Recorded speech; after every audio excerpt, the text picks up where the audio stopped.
Welcome everybody to Healing Together, a virtual celebration and benefit marking the 30th year anniversary of Joseph's House. My name is Esme Traher, and I came to Joseph's House in 2019 as an AmeriCorps member. When I started last year, I was immediately struck by the deep sense of community and belonging that permeates the entire house, and the mission and ethos of Joseph's House is what made me want to continue working here after my year of service ended. This event is meant to be first and foremost a celebration of the spirit and 30-year legacy of Joseph's House. We're joined today by current and former staff members, volunteers, board members, residents, community members, donors, and more. Today, we'll hear from our founder, Dr. David Hilfiger, former director, Patty Waddell, and current director, Kashara Thomas.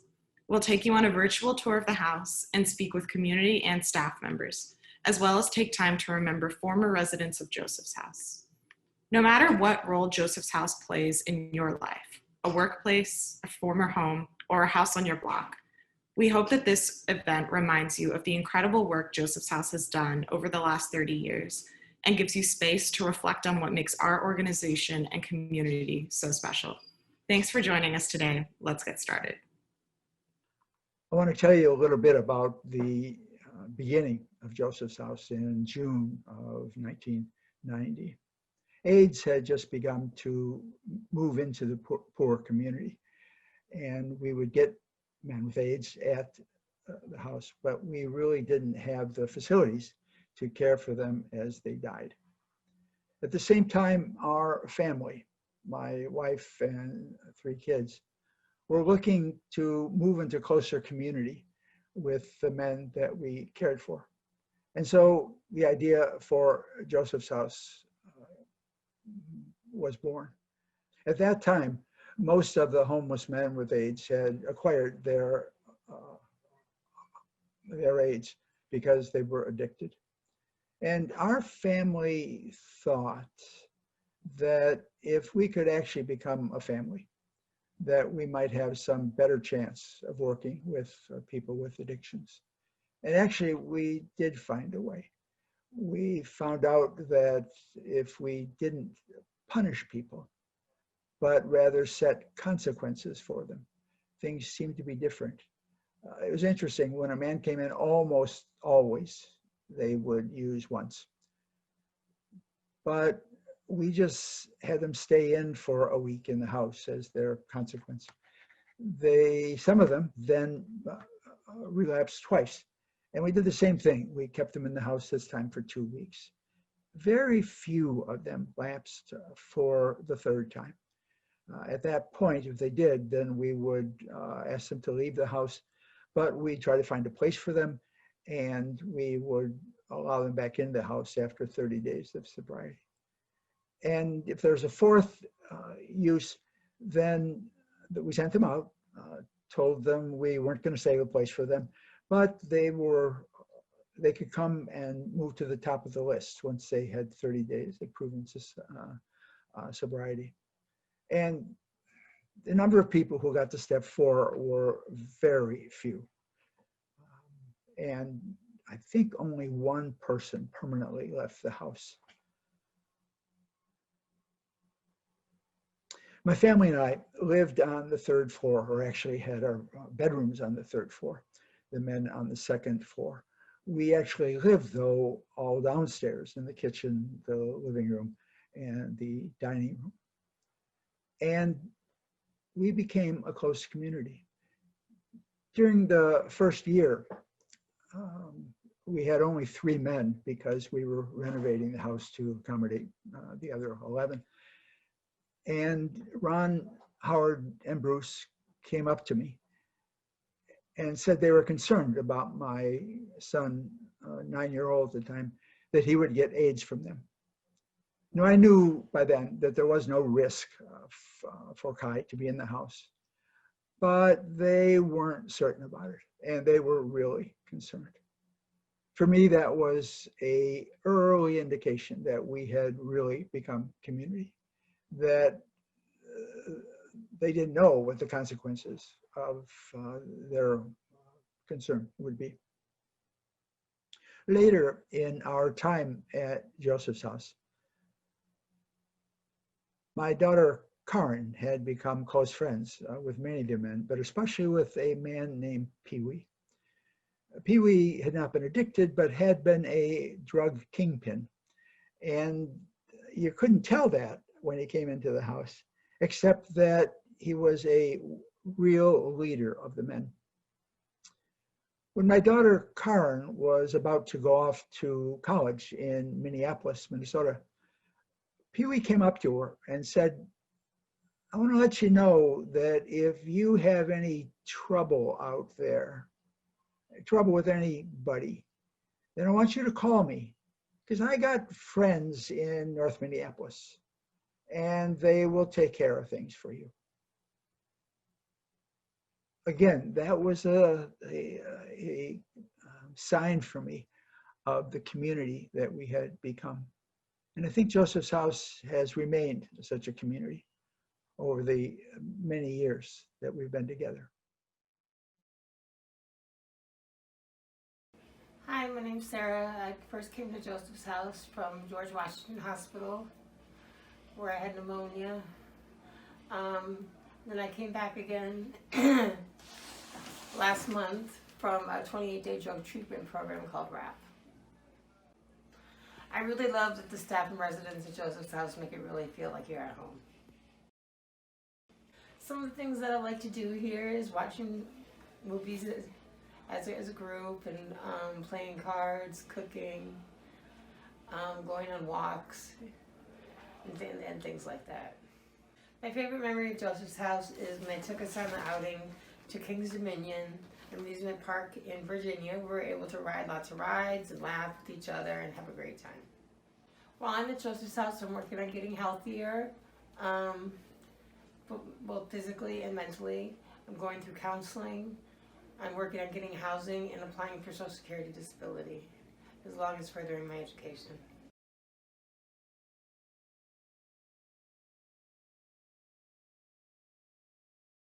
When this garden was built, it was built during a time where we had pretty much relatively free movement in our community because there was clearly no COVID. And so at that time, the garden was just really a good place to just come hang out, catch up with community members that live outside of the house. It was an extension of space for us to hold ceremonies and vigils and have meetings actually with our community members. But now, after COVID, this garden has an even deeper meaning for us in that it's an extension. It's actually kind of like a bridge, if you will, from the house to our community members that live outside of the house as a way to remain connected. It's a place now even more so where we hold fellowship, and in this natural space with the trees and the green and the flowers, it's actually also a really good place to just come and just sit. It's a healing place. It's a quiet place in the midst of all the madness that's going on in the world. This is our wonderful kitchen. This is where all the magic happens, where we cook amazing meals.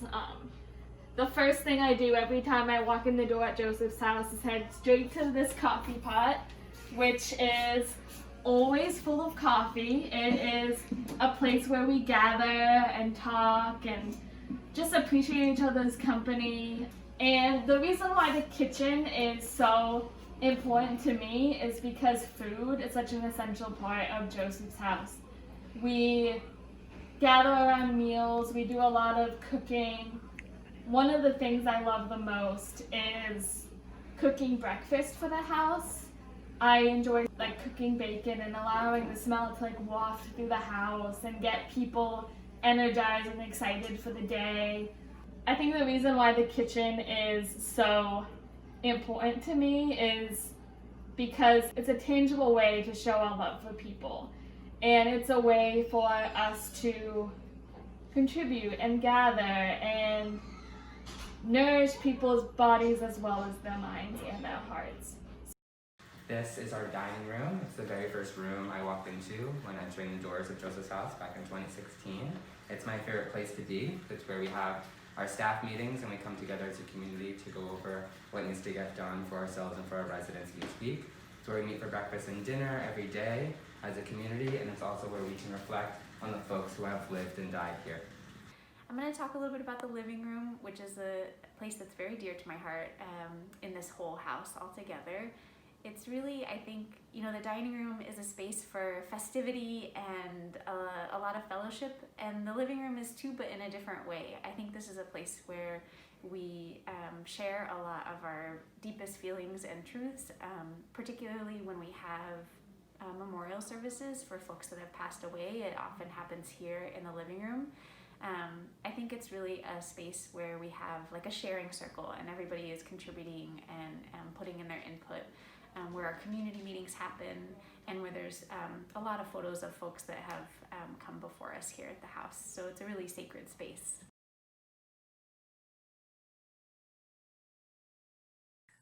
It was David and Lois who first expressed the concepts of awareness at Joseph's house.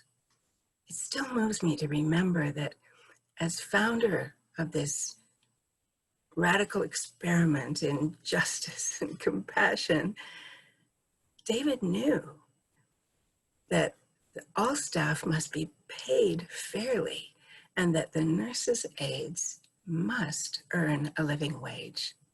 Not only that, but Joseph's house would pay the health insurance premiums for all full-time staff because it was the right thing to do. And the awareness that Lois brought, she was a nurse and she lived at the house, was her felt sense that the community itself can become a healing vessel for everyone, especially when the leadership can step out of their roles and just be a friend, just be a sister and enjoy the community. 10 years after Joseph's house opened its doors, Lois had left to take care of her elderly mother in Montana, and David was working in the office. He didn't come into the house much anymore. And as the new director, I was really struggling. Communication with the staff had broken down. The care of the residents was suffering. I didn't think I could keep going, but I wanted to. I needed help. I didn't know what kind of help I needed. And then divine intervention broke through. I found out about a training in awareness for end-of-life caregivers that was being offered by the San Francisco Zen Hospice. I brought back what I was learning as I was learning to the community, and little by little, our hearts began to open. I remember it took so much courage for me the first time I invited our staff and volunteers at a staff meeting to begin with 10 minutes of silence. I sounded the prayer bell to begin and to end, and it was awkward. But we repeated this week after week for a few weeks, and then we settled in as a community around that of caregivers and colleagues around that table. We settled into the rest that can come in the silence together. And over time, that rest that we chose influenced how we could share when the time came for talking. It helped us to have the courage to share our truth because we had confidence that was building in one another. And the confidence grew so that we applied small awareness practices to our care of the residents. And one of those practices was just to pause at the doorway to the room we were about to enter. That pause to take a deep breath helps us to remember that we're coming into sacred ground. And when we enter that sacred ground, somehow we're more able to connect the way we really want to, with kindness, even with reverence. And that helps to heal the caregiver right in that moment, too.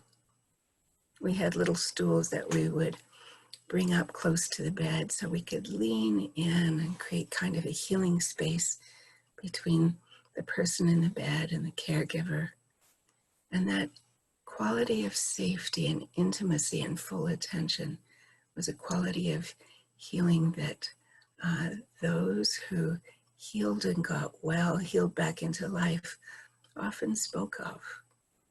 And that I believe softened and respected those who were healing into their death. It's the words of Jesus in the Gospels that for me are the why of Joseph's house. Feed the hungry, welcome the stranger into your homes, care for the sick. And how do we do this? How do we stay in for the long haul and grow in compassion and love? Awareness practice, day by day, every day. All of us, in our own ways, learning together, choosing silence, wanting to open our hearts with intention. I love you and I miss you.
I'm a former resident of Joseph's house. My name is Robert Ramsey. If I never made it here, I might not made it at all. Because when I got here, my C4 count was down to 16. which is life-threatening. My doctor told me if I didn't come when I came, I might have died. So I came here because everybody kept saying this is a place where you go when you pass away or something like that. And I kept saying, why I'm coming here? But thank God I came here, because this here turned my life around. You know, I got healthy again. Matter of fact, when I came here, I probably was weighing about 115 pounds. Today I'm weighing 185, 190. So you see the difference already in my weight rise. But just like I said, if it wasn't for Joseph House, I might have not have made it. You know, Joseph House is a very beautiful place, inside and out. The residents are beautiful. The staff is outrageous. You know, I enjoyed being here. I'm alive for being here. And right now, I miss being here. Thanks to Kashara and her staff. And that's the thing about Joseph House. It's like unconditional love. You know, regardless who you are, what you are, or what's going on. They show so much love to you and for you that the only thing they want is to see you back on your feet doing good. And with that love, I'm back on my feet, I'm doing good. Me, my wife, and my kids was out on the street because the drug addiction, and doing my drug addiction, like I was saying, I missed my meds for 2 years and didn't realize I was dying until I got here. And it was just like, it was a gift from God, a blessing from God. I made it here and I made it out. And there's just so much I want to say about Joseph House. I just don't know how to say it. I really don't. But I just want to let everybody know, Joseph House is a very special place, and they show very special love. Hello, my name is Kashara Thomas, and I have the privilege to serve as the Executive Director. Thank you so much for joining us today for our 30th anniversary. I have been at Joseph House for nearly 7 years and in many different roles, so I can tell you firsthand that we are deeply committed to our mission and working with community partners to build a safer and healthier community. While we continue to serve the same population, our work is now primarily focused on respite care. Most individuals that come to Joseph House come with advanced HIV. While participating in our respite program, we reconnect them to many healthcare providers to address their physical, emotional, and mental health concerns, while offering medication support and hands-on care. Thanks to the current medications, people with HIV no longer have to die. Once a resident regains their health, we discharge them back into the community and continue to provide medical and non-medical case management support to help them maintain their health. Belonging to our community helps them want to live and stay healthy. Joseph House work is rooted in our shared community life. Through building relationships and unconditional love, we embrace community as a source of healing. We still provide end-of-life care to those in need. The same elements of our community that nurture those who are healing into life through laughter, music, affection, and home-cooked meals provide comfort to those healing into death. I came to Joseph House as a hospice nurse, and I witnessed firsthand the impact that they have on one's life. Joseph House is a true definition of a healing community. The patient that I had been assigned to was told he only had 6 months to live, and he was living house to house, off his medications, now surrounded by strangers, including myself. He didn't talk much. He stayed to himself, and he was accepting of his prognosis. As the weeks went by, I saw this frail man become more talkative, energetic, and alive. Joseph House had reconnected him with his family, with medical providers. He was eventually discharged from Joseph House and hospice. He moved back in with his family.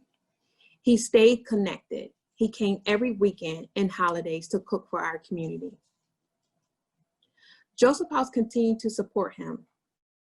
They managed to get him permanently housed, virally suppressed for 6 years, and employed.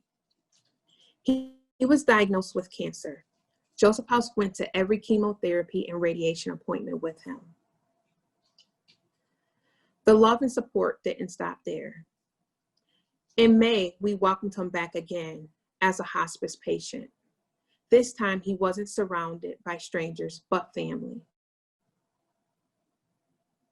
We were able to be with him when he took his last breath. What I love about Joseph House is their ability to meet you where you are. They love without judgment. They understand that life can be a big roller coaster. Sometimes you feel in charge, and sometimes you want to get off. They're able to go the distance with someone, believing in them until they can believe in themselves. We continue to work with other nonprofits, healthcare providers, Department of Health, faith communities, and our friends both near and far, to build and create a partnership to better respond to the lack of housing, social injustices, stigma, and challenges that create barriers to accessing care. Thank you for joining us tonight, and thank you for your support.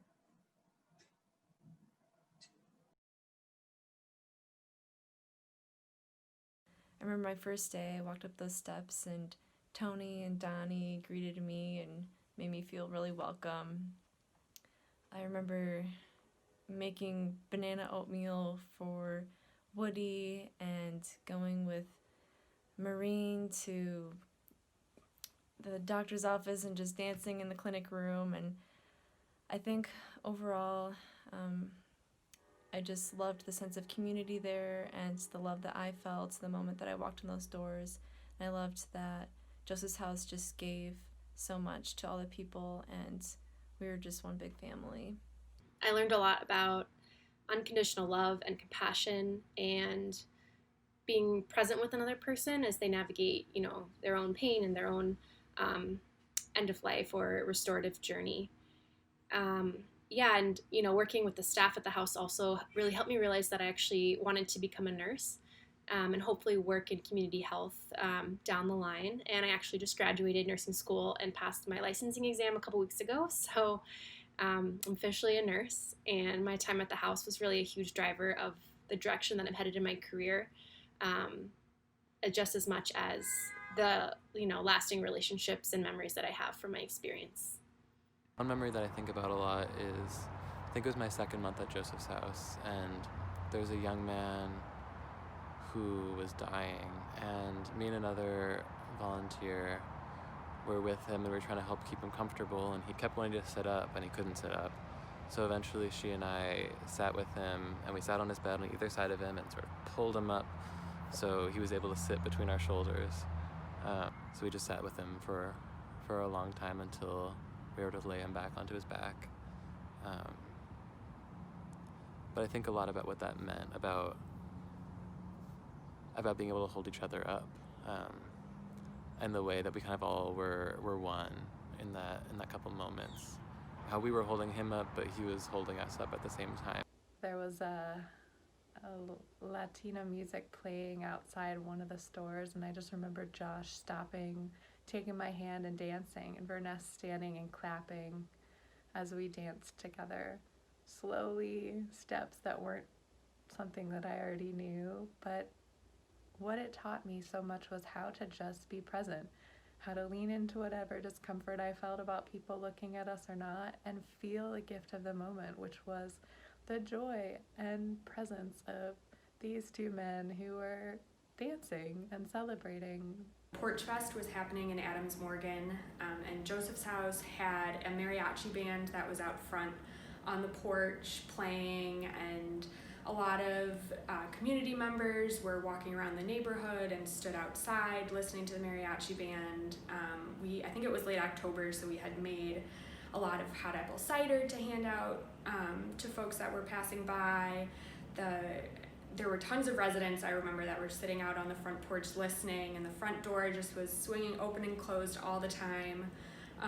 And the music just kind of filled the entire house. I remember that there were 2 residents that were upstairs that were unable to come downstairs, and I remember sitting with them and opening up the window, and how much they enjoyed having the music and how much of a special moment it was to share with them. A resident who was living there who was pretty quiet and kept to himself. And each morning he would take a walk around the neighborhood. And one morning I got to go with him, and we were kind of talking, mostly being quiet. And at one point, I found out that he really loved persimmons. And so these were added to our grocery list in the house. And I think it was a few days later, I was working an evening shift, and I had been upstairs doing the medicines and had come down, the lights were off, the house was quiet, and there was one persimmon on the kitchen counter. And I think it was the next morning when I was working, I went into his room and I had the persimmon, and there's a little bit of a language barrier. I asked him, though, if he had left that out for me. He had this huge grin and kind of sneaky smile, and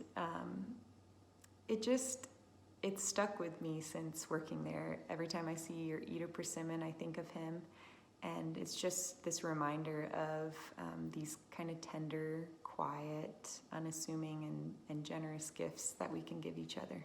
My favorite memories, especially now as the weather is changing, are when I would sit out on the back porch and play chess with Guya or with some of the other residents.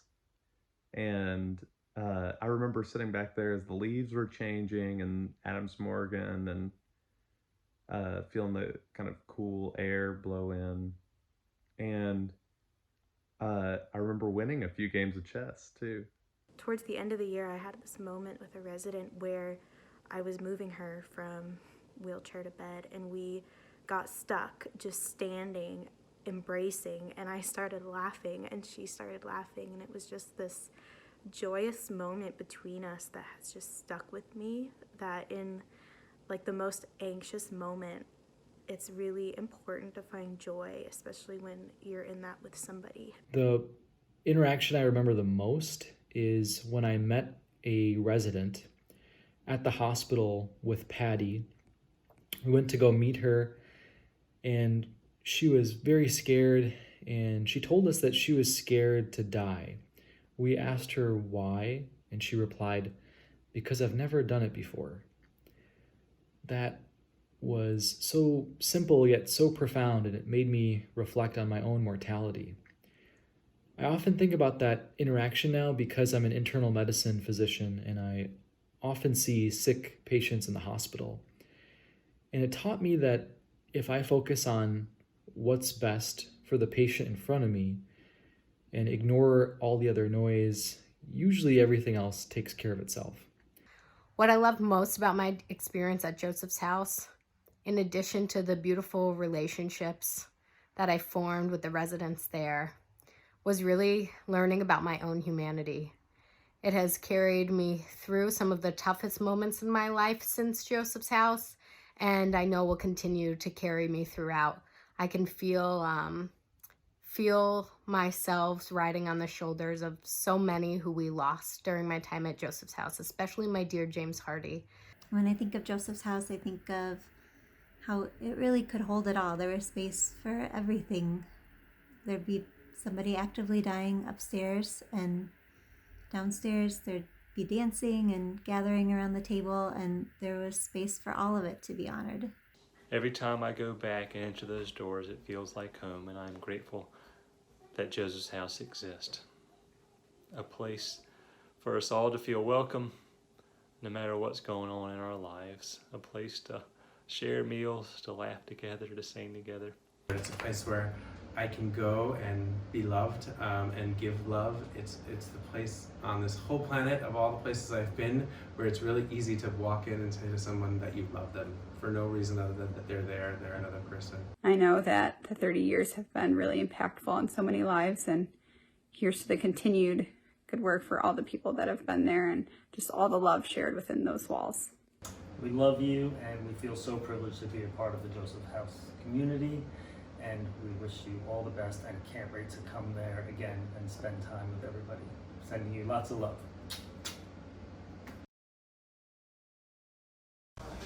Hello, my name is Mark Anthony Armstrong.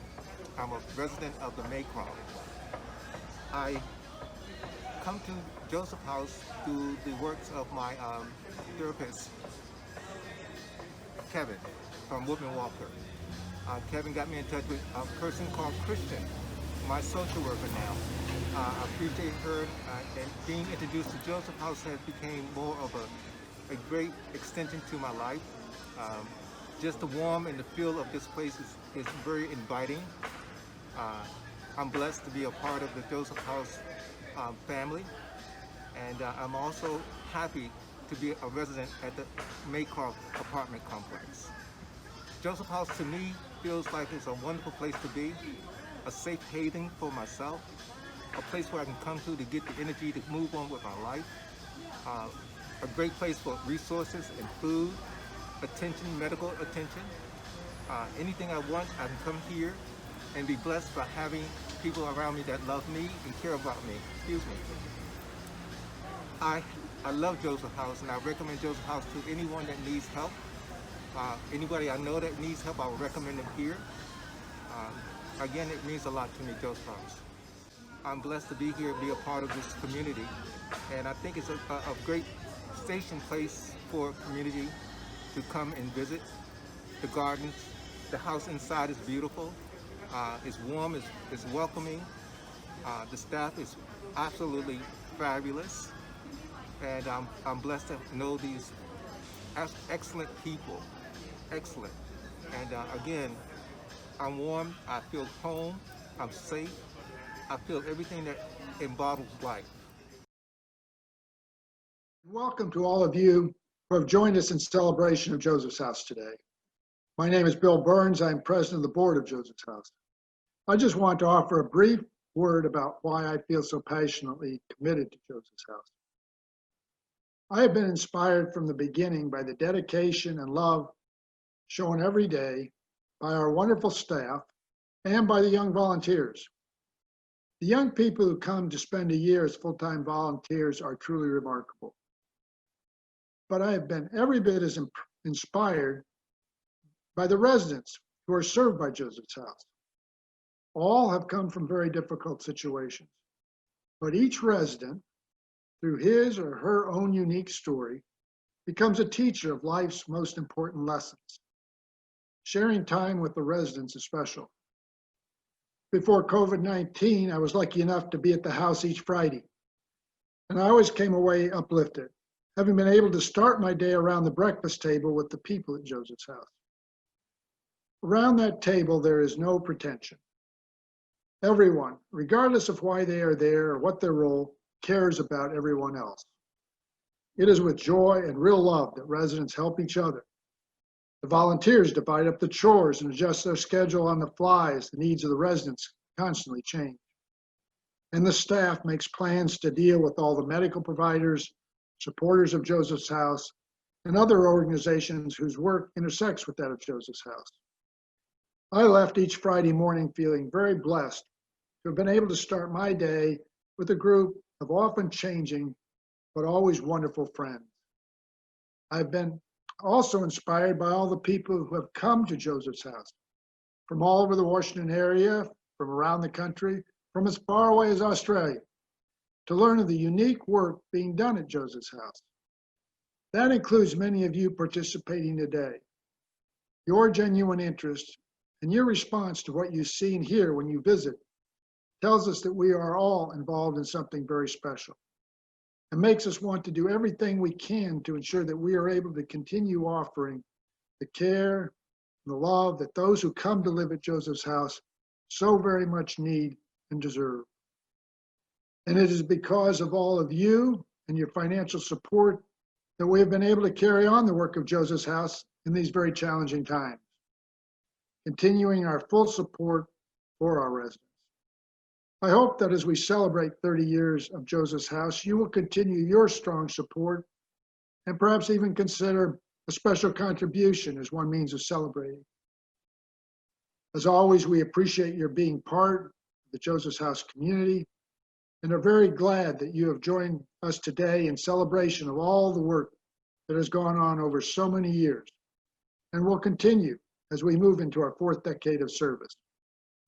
Thank you.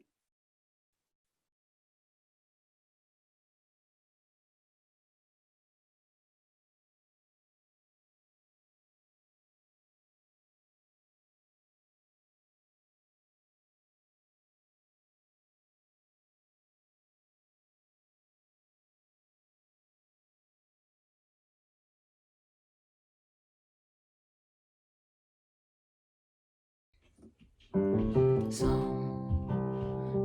in our lives, we all have pain, we all have sorrow.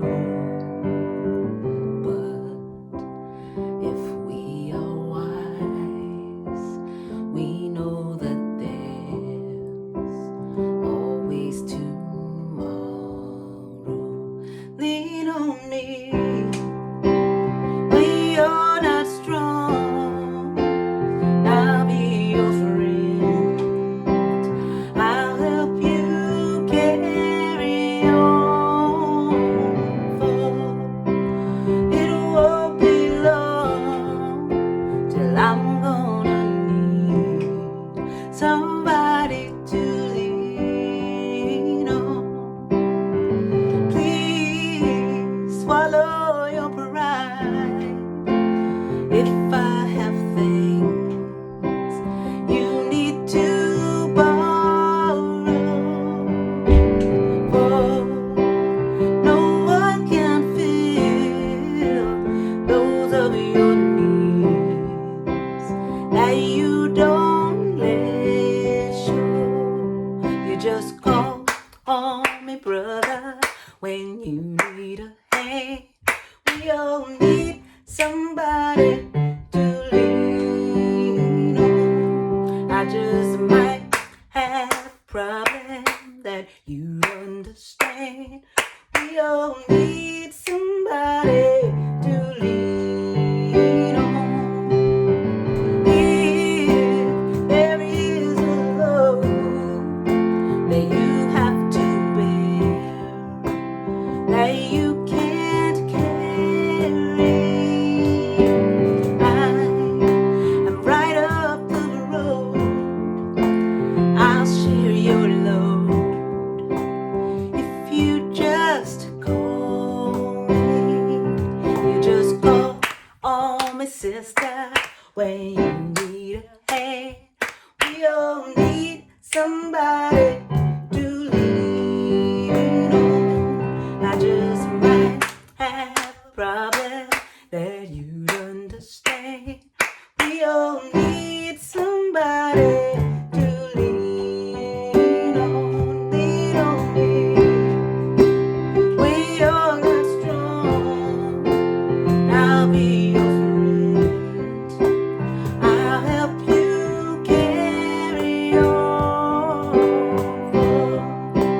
It won't be long till I'm gonna need somebody to lean on. So just call me when you need a friend. I hope you know that you can call me. Call me.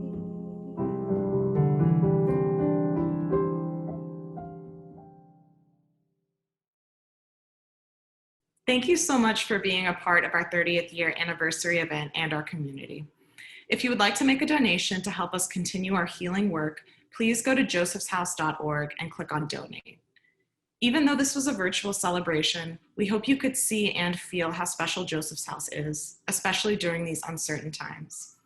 Joseph's House is a place where people have healed together for 30 years and counting, and we will continue to provide a healing refuge no matter what comes our way.